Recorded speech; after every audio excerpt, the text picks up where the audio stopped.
A Wrinkle in Time is based off the book of the same name and is directed by Ava DuVernay, the same director who did Selma.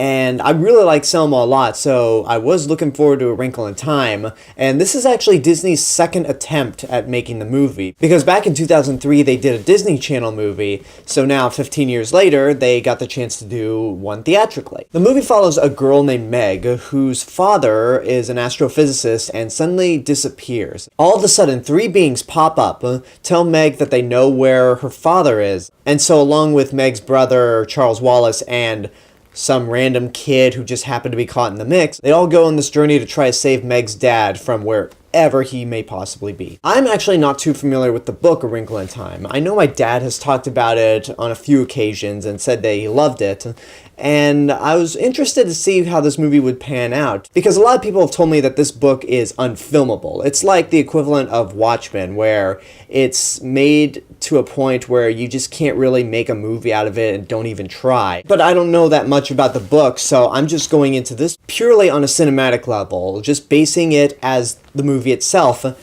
And from what I saw, it makes me really curious how this book actually reads, because this is terrible. This is an awful... Okay, awful's a strong word. It's just really bad. It just seems like shit is happening at random and without much of an explanation. Now, I understand that they're journeying into an alternate dimension, it's more fantastical, but all this is based around a certain science, so it's not fantasy like Harry Potter or Lord of the Rings. So you do need some explanations on why things are happening. Like, for example, why is Reese Witherspoon's character able to transform into a giant piece of lettuce and fly around? Why is Oprah Winfrey 10 feet tall and has Goku hair from Dragon Ball Z? And whenever stuff like this happens, that'll just leave you confused. The movie will either brush it off and go, yeah, don't worry about it, or they explain it, but it's just very briefly, and at the point you want to go, wait, what was that? They're like, move along. So it just really bugged me. And getting back to the Oprah that's 10 feet tall and has Goku hair, this movie has a pretty serious tone throughout a majority of it. It's not really all that fun. It's more dramatic, which I get because of the plot of the movie revolving around Meg trying to find her dad who disappeared. But I'm sorry, you can't have a 10-foot-tall Oprah Winfrey with Dragon Ball Z hair and take that seriously. Every time Oprah Winfrey popped up and she's 10 feet tall, I could not stop laughing. I was just sitting in my seat snickering, trying my best to not laugh out loud, because I know there's always people in the movie theater enjoying the movie, and I don't want to be that one dickhead that just makes fun of it. But again, it's just very difficult to look at this and not go... And part of that has to do with a lot of the mediocre effects. If you come into this movie hearing all the bad reviews, you might be thinking, okay, well, the special effects gotta be really good at least. Half of the time they are. The rest of the time, the CGI looks like plastic, especially the giant Reese Witherspoon lettuce monster that flies around. That looked terrible.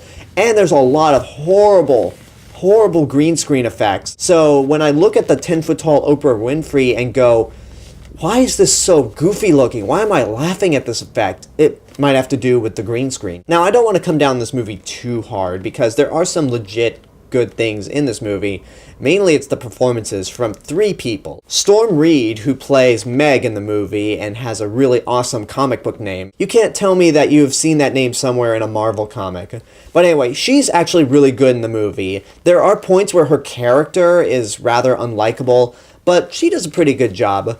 We also have Chris Pine, who plays her dad. He's really good. And then Gugu Mbatha-Raw, who was last seen in the Cloverfield Paradox.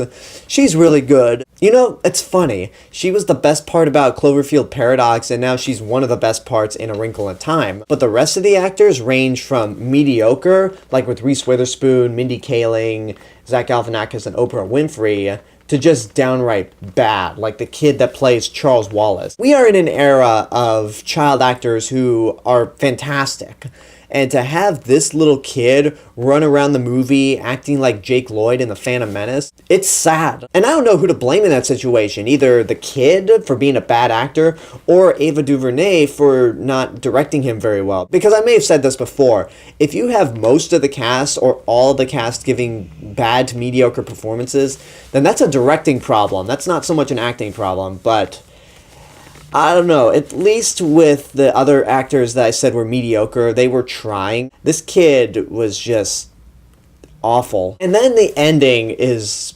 downright ludicrous. It goes back to the word random, because I had no idea what was going on. There was really no context to anything that was happening, and the big ending of the movie it's flat out ridiculous. Like, it's one of these things that I watched and go, oh, you gotta be kidding me. This is so... Ugh. So, I'm not going to go delve into spoilers. I'm going to save spoilers for my Stardust video, because I do plan to do another video about Wrinkle in Time featuring some of your Stardust reactions. And I'll elaborate more once I give my rating, which I guess I should do right now. I had no expectations with Wrinkle in Time. It looked like it had the potential to be good, and I know Ava DuVernay is a really good director, but this thing just fell flat. Maybe it's the fact that this book might be unfilmable, because usually what works in a book doesn't really work on film, so maybe Wrinkle in Time is just best to leave to the sideline, because it's completely random. Nothing makes a whole lot of sense. It has some really bad special effects here and there, and also it's long, or at least it feels long. This movie is just under 2 hours, but feels like it's around 2.5 hours, and when your movie has poor pacing like that, it's almost inexcusable. So don't waste your money on this. It's just not a good movie at all. I'm wondering how the rest of the year is going to pan out, because this could land on my worst of list, but we'll see what happens.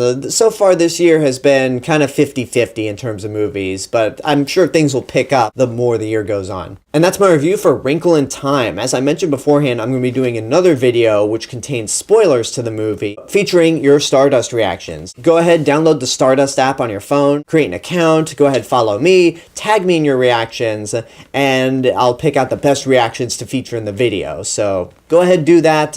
You can use the link down below, stardust.app.link/RealMrRobinson. And until next time, I hope you enjoyed this review. Leave a comment down below and tell me what your thoughts are on the movie, if and when you've seen it. And as always, this is the Real Mr. Robinson telling you there's only one.